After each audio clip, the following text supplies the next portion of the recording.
ಇದು AICT ಮತ್ತು ನಮ್ಮ ಅಲ್ಯೂಮಿನಿ ಫಂಡು ಮತ್ತು ಮ್ಯಾನೇಜ್ಮೆಂಟ್ ಸಹಯೋಗದಂತೆ ನಿರ್ಮಾಣ ಮಾಡ್ತಕ್ಕಂಥದ್ದು.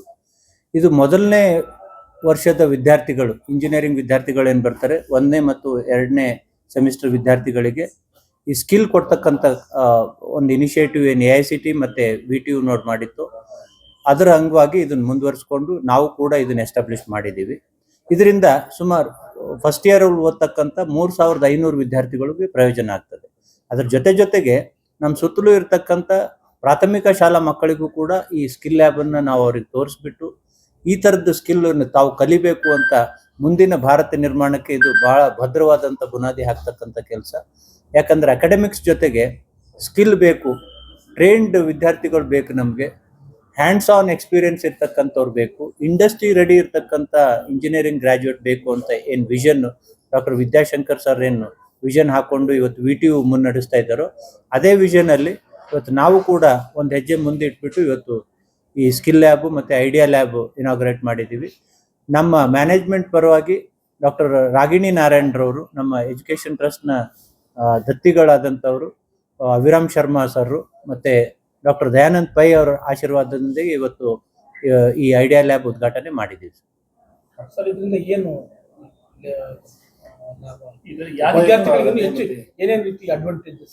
ಈಗ ಅಡ್ವಾಂಟೇಜಸ್ ಅಂದರೆ ಡೊಮೈನ್ ಸ್ಕಿಲ್ ಬೇಕು ಅಂತ ಇವತ್ತು ಏನು ಹೇಳ್ತಾರೆ, ಈ ಇಂಜಿನಿಯರಿಂಗ್ ಗ್ರಾಜ್ಯುಯೇಟ್ಸ್ ಏನು ಹೊರಗೆ ಬರ್ತಾ ಇದ್ದಾರೆ ಅವರಿಗೆ ಸ್ಕಿಲ್ ಇಲ್ಲ, ಹ್ಯಾಂಡ್ಸ್ ಆನ್ ಎಕ್ಸ್ಪೀರಿಯನ್ಸ್ ಇಲ್ಲ, ಬರೀ ಥೆರಿಟಿಕಲ್ ನಾಲೆಜ್ ಇದೆ ಅಂತ ಏನು ಚರ್ಚೆಗಳು ನಡೀತಾ ಇದ್ವು. ಇದಕ್ಕೆ ಪೂರಕವಾಗಿ ಇವತ್ತು ನಮ್ಮ ವೈಸ್ ಚಾನ್ಸಲರ್ ಸರ್ ಒಂದು ನಿರ್ಧಾರ ತಗೊಂಡು ಕಾಲೇಜ್ ಅಂದರೆ ಬರೀ ಥೆರಟಿಕಲ್ ಓದೋದಲ್ಲ, ಥಿಯರಿ ಮಾತ್ರ ಓದೋದಲ್ಲ, ಅಲ್ಲಿ ಪ್ರಾಕ್ಟಿಕಲ್ ಇರಬೇಕು, ಅವರಿಗೆ ಹ್ಯಾಂಡ್ಸ್ ಆನ್ ಸ್ಕಿಲ್ ಕೊಡಬೇಕು. ಆ ಸ್ಕಿಲ್ ಮುಖಾಂತರ ಅವರು ಇಂಡಸ್ಟ್ರಿ ರೆಡಿ ಆಗಬೇಕು. ನಾಳೆ ಅವರು 4 ವರ್ಷ ಅಲ್ಲಿ ಇಂಜಿನಿಯರಿಂಗ್ ಮುಗಿಸ್ಕೊಂಡು 3ನೇ ವರ್ಷ ಮುಗಿಸ್ತಿದ್ದಂಗೆನೆ 4 ಸ್ಕಿಲ್ ಅವ್ರ ಕೈಯಲ್ಲಿದ್ದರೆ ಅವರಿಗೆ ಇಂಡಸ್ಟ್ರಿ ರೆಡಿ ಆಗಿರ್ತಾರೆ, ಇಂಡಸ್ಟ್ರಿನಲ್ಲಿ ಕೆಲಸ ಮಾಡೋಕ್ಕಂತ ಜಾಸ್ತಿ ಅವಕಾಶಗಳು ಸಿಗ್ತವೆ ಅನ್ನೋ ಉದ್ದೇಶದಿಂದ ಇದು AICT ಮತ್ತು VTU ನಾವು ತೊಗೊಂಡಿರೋ ನಿರ್ಧಾರ. ಅದರ ಪ್ರಕಾರವಾಗಿ ನಮ್ಮ ಕಾಲೇಜಲ್ಲೂ ಕೂಡ ಇವತ್ತು ಐಡಿಯಾ ಲ್ಯಾಬ್ ನಾವು ಇನಾಗ್ರೇಟ್ ಮಾಡಿದ್ದೀವಿ. ಮುಂದುವರೆದ ಭಾಗದಲ್ಲಿ ಇದು ಮೊದಲ ಮತ್ತು 2ನೇ ಸೆಮಿಸ್ಟರ್ ವಿದ್ಯಾರ್ಥಿಗಳಿಗಾದರೆ 3, 4, 5, 6 ಸೆಮಿಸ್ಟರಲ್ಲಿ ಡೊಮೈನ್ ಸ್ಕಿಲ್ ಕೊಡ್ತಕ್ಕಂಥ ಕಾರ್ಯಕ್ರಮ ಕೂಡ BMS ತಾಂತ್ರಿಕ ಮಹಾವಿದ್ಯಾಲಯ ಹೊಂದ್ಕೊಂಡಿದೆ. ಅದರಿಂದಾಗಿ ನಮ್ಮ ವಿದ್ಯಾರ್ಥಿಗಳು ಇಂಜಿನಿಯರ್ ಆಗಿ ಆಚೆ ಬರೋದಕ್ಕೆ ಮುಂಚೆ ಅವರಿಗೆ ಮಿನಿಮಮ್ ಅಂದರೂ 4 ಸ್ಕಿಲ್ ಅವ್ರ ಕೈಯಲ್ಲಿರ್ತದೆ.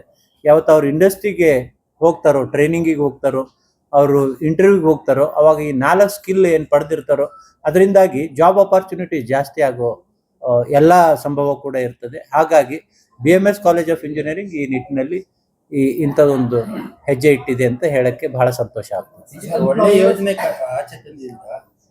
ವಿದ್ಯಾರ್ಥಿಗಳಿಗೆ ಏನಾದ್ರು ಕಿವಿ ಮಾತು ಈಗ ನಮ್ಮಲ್ಲಿ 3500 ವಿದ್ಯಾರ್ಥಿಗಳು ಸೇರ್ಪಡೆ ಆಗ್ತಾರೆ ಮೊದಲನೇ ವರ್ಷದಲ್ಲಿ. ಅಂದರೆ ಟೋಟಲ್ ಆಗಿ ನಮ್ಮ BMS ತಾಂತ್ರಿಕ ಮಹಾವಿದ್ಯಾಲಯದಲ್ಲಿ 14,000 ಮಕ್ಕಳು ಓದ್ತಾರೆ. ಫೈನಲ್ ಇಯರ್ ಇರ್ತಕ್ಕಂಥ ಮಕ್ಕಳಿಗೆ ಈಗ ಫಸ್ಟ್ ಆ್ಯಂಡ್ ಸೆಕೆಂಡ್ ಸೆಮಿಸ್ಟರ್ ಇರ್ತಕ್ಕಂಥ ಮಕ್ಕಳಿಗೆ 3ನೇ ಸೆಮಿಸ್ಟರ್ ಬಂದ ಕೂಡಲೇ ಅವರಿಗೆ ನಾವು ಸ್ಕಿಲ್ ಲ್ಯಾಬ್ ಓಪನ್ ಮಾಡಿದ್ದೀವಿ. ಆ ಸ್ಕಿಲ್ ಒಂದೊಂದು ಡೊಮೈನ್ ನಾಲೆಜ್ ಅವ್ರಿಗೆ ಕೊಡಬೇಕು ಅಂತ. ಇದ್ರದ್ದು ಬೆನಿಫಿಟ್ ಪಡ್ಕೋಬೇಕು ಮಕ್ಕಳು. ಯಾಕಂದರೆ ನಾಳೆ ಇಂಡಸ್ಟ್ರಿನವ್ರು ಏನು ಇವತ್ತು ಇಂಟರ್ವ್ಯೂ ಮಾಡಕ್ಕೆ ಬರ್ತಾರೋ ಅವತ್ತಿನ ದಿನ ನಿನಗೆ ಏನು ಸ್ಕಿಲ್ ಗೊತ್ತಿದೆ ಅಂತ ಕೇಳ್ತಕ್ಕಂಥ ಕಾಲ ಬಂದಿದೆ. ಬರೀ ಥೆರಟಿಕಲ್ ನಾಲೆಜ್ ಇದ್ದರೆ ಸಾಲದು.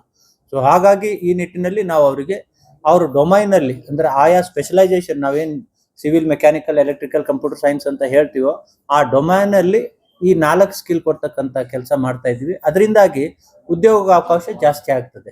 ಅದನ್ನ ಹೇಳಕ್ ಇಷ್ಟಪಡ್ತೀನಿ. ಇವತ್ತು AI ಫ್ಲರಿಶ್ ಆಗ್ತಾ ಇರೋ ಸ್ಪೀಡ್ ನೋಡಿದ್ರೆ ಇದನ್ನೆಲ್ಲ ರೀಸ್ಟ್ರಕ್ಚರ್ ಮಾಡಬೇಕು ಅನಿಸ್ತಾ ಇದೆ. ಅಂದ್ರೆ ಹ್ಯೂಮನ್ ಸ್ಕಿಲ್ ಅನ್ನ ರೀಸ್ಟ್ರಕ್ಚರ್ ಈಸ್ ದಿ ನೆಸೆಸರಿ. ಅದನ್ನು ಬೇಕೇ ಬೇಕು. ರೀಸ್ಟ್ರಕ್ಚರ್ ಆಗ್ತದೆ. ಇವತ್ತು ನಾವೆಲ್ಲ ಒಂದೇ ಸಮಕಾಲೀನರು ಅನ್ಕೊಂಡಿದ್ದೀನಿ. 80ನೇ ಇಸ್ವಿದಲ್ಲಿ ನಮ್ಗೆ ಕಂಪ್ಯೂಟರ್ ಬಂತು. ಭಾರತ ದೇಶದಲ್ಲಿ ಕಂಪ್ಯೂಟರ್ ಬಂದಾಗ ಇನ್ಮೇಲೆ ಕೆಲಸನೇ ಇರಲ್ಲ, ಕಂಪ್ಯೂಟರ್ ಬಂತು, ಒಂದು ಕಂಪ್ಯೂಟರ್ 100 ಜನರು ಕೆಲಸ ಮಾಡ್ತದೆ ಅಂತ. ಅದೇ ತರ AI ಕೂಡ it is not A disruptive. ಅದರಿಂದ ತುಂಬಾ ಅವಕಾಶಗಳು ಬರ್ತವೆ, ಬಟ್ ಹೊಸ ಅವಕಾಶಗಳು ಬರ್ತವೆ, ಹೊಸ ಸೇವಾ ಅವಕಾಶ ಬರ್ತದೆ. ಅದರಲ್ಲಿ ಆ ವಿಷಯಗಳಲ್ಲಿ ನಾವು ಪರಿಣಿತಿನ ಹೊಂದಬೇಕು, ಆ ವಿಷಯದಲ್ಲೇ ನಾವು ಟ್ರೈನಿಂಗ್ ಮಾಡಬೇಕು ಅಂತ ಕಾರ್ಯಕ್ರಮ ಹಮ್ಮಿಕೊಂಡಿದ್ದೀವಿ. ಡಿಜಿಟಲ್ ಡಿಸ್ಪ್ಲೇ ಸಿಸ್ಟಮ್ ಯಾವ ರೀತಿ ಕೆಲಸ ಮಾಡ್ತದೆ? ಡಿಜಿಟಲ್ ಡಿಸ್ಪ್ಲೇ ಸಿಸ್ಟಮ್ ಈಗ ನಾವು ಇನಾಗ್ರೇಟ್ ಮಾಡಿದ್ವಿ. ಅದನ್ನ ಮೋಡ್ ಆಫ್ ಕಮ್ಯುನಿಕೇಶನ್ ಅಂತ ಹೇಳ್ತೀವಿ. ನಮ್ಮ ಕಾಲೇಜಲ್ಲಿ ಏನು ನಡೀತಾ ಇದೆ, ಈಗ ನಮ್ಮಲ್ಲಿ ಪ್ಲೇಸ್ಮೆಂಟ್ ಆಕ್ಟಿವಿಟಿ ತುಂಬಾ ಆಗ್ತಾ ಇರ್ತದೆ.